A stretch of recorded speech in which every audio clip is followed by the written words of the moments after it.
So I'm interested in how you all got to know Michael, and what was most significant about his work to you. What made his show appealing? So why did you go on it? And what kinds of things did Michael want to talk to you about? Adolph, why don't we start with you, then Harvey, then Touré, and then just see where the conversation goes. Sure, great. Yeah, well, the thing that most appealed to me about Michael's show, right, like, I loved his wit, of course, but like the first thing that comes to my mind is that he actually read stuff, and he read stuff beyond the stuff that he needed to read to be a good interviewer or conversationalist.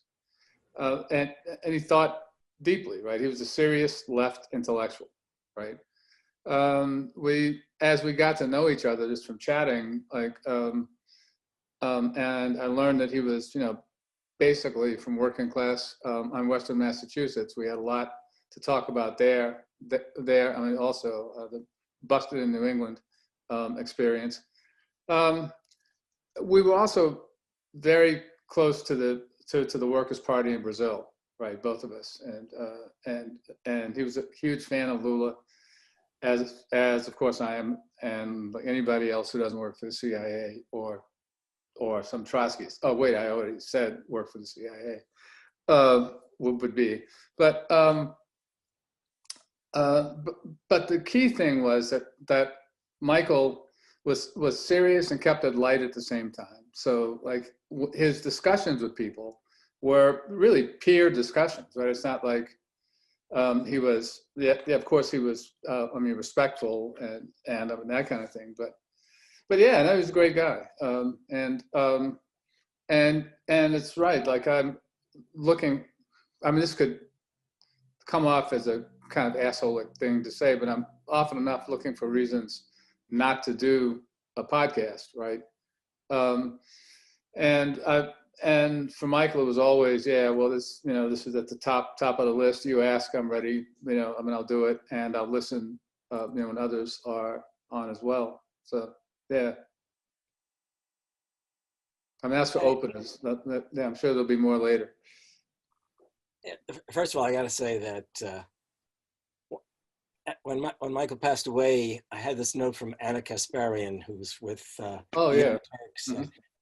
And she said she apologized because she knew that I had learned of Michael's death on the Young Turks when she got this note in the middle of the thing. And I said, well, it's not for you to apologize. But then she said, and she said she always thought one of the great things about Michael was the ways in which somehow by his very existence, people connected. And I don't remember when it was. I could look back at my email, but I'm not going to waste time doing that. Somewhere in the past year and a half, I don't know if Adolph remembers, I sent him an email and said, it's really a shame we've never actually been able to meet. Right. And then, I didn't actually put together Adolph and Touré at all until I think it was Touré was on Michael's show. And then it dawned on me, wait, they might be related. Maybe they're brothers, okay? which by the way, was, no offense, Touré, meant that you looked older than you probably are, okay?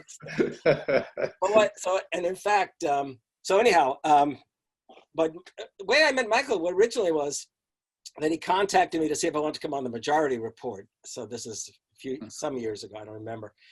And we ended up in a series of phone conversations after that.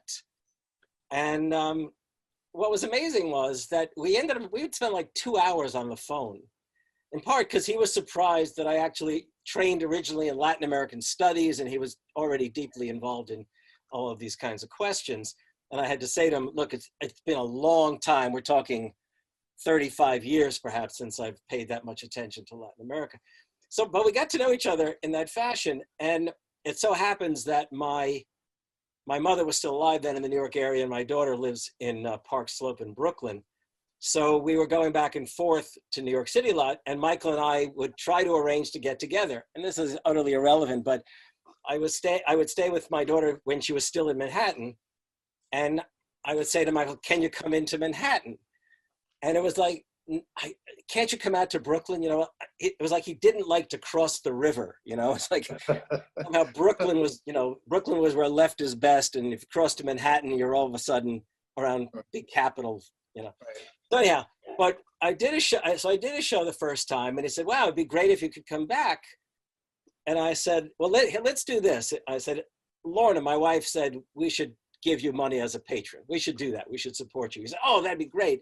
I said, so let's just do it this way. I don't really want to call into your show. I forget that. I said, but let's have an understanding. If I come to New York, you're going to cancel anybody else who's going to be on and I come on the show. And that was, you know, farcical idea. But the point was, the understanding was if I come into New York, especially when my daughter moved out to Brooklyn, I would come on.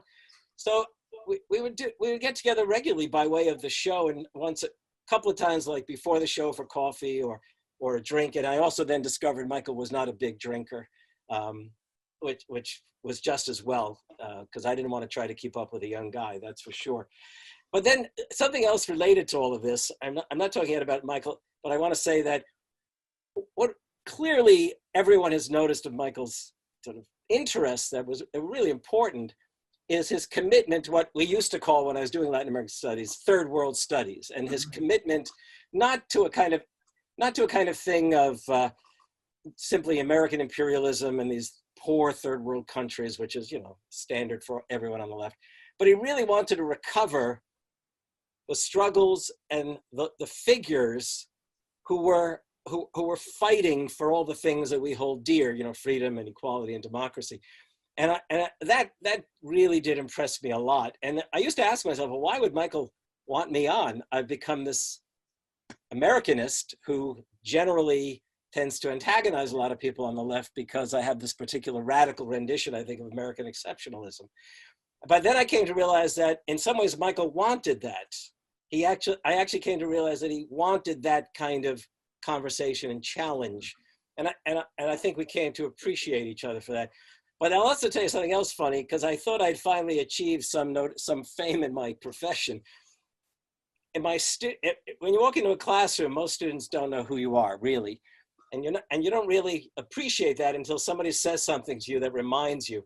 And I had a student in one of my classes who also happened to be named Michael. And one day he came into the class and he said, wow, he said, you must be cooler than we realized because you're on Michael Brooks' show. And I said, yeah, you know, and then it was all, you know, and then other students, and it was great because I didn't realize my own students, as much as they might talk progressive politics, connected to all these things in that way.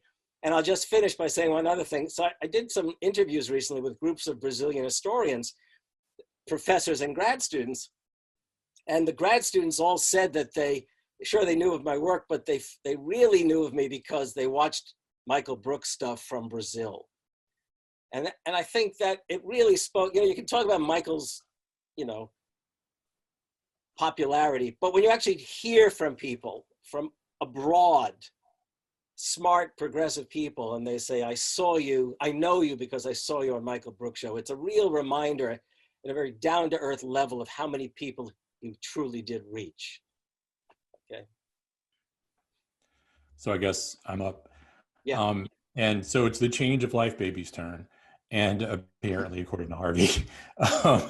So I guess there were two big questions that Andrew put out there for us, which is how do you go on? What is it, or how did you go on the Michael Brooks show, and what was appealing about being a guest on the show? And how I ended up on the Michael Brooks show probably isn't that interesting. My publicist at Verso contacted me to tell me that Michael Brooks wanted to have me on the show.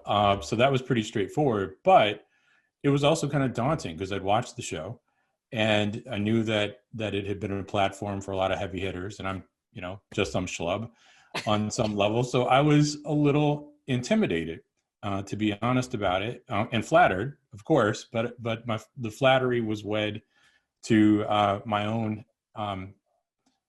insecurities. And I mentioned this partly because one of the things that was really appealing about Michael is that, and Andrew touched upon this, is that in contrast to a lot of leftists, and I think a lot of leftists, make a point of showing how smart they are. And since, and you know, I get that because we don't have any power. So the only opportunities that we have to flex are to show how smart we are. The downside of that is that, you know, you can come off quite easily as condescending or even kind of a dick. And what was cool about Michael is that super smart, right? Obviously very smart, as my dad had mentioned. You know, when you watch his interviews, you can tell he didn't just read a checklist of facts that were acquired by the fact checker, right? Or someone, an intern who was tasked to give him the high points. He'd actually read the text. So very smart guy, but very down to earth. And I think anyone who had ever been on the show would attest to the fact that Michael was very good at connecting with his guests and making his guests feel at ease, and to make this feel more like, make the appearance feel more like a conversation with a peer than an interview, which was great.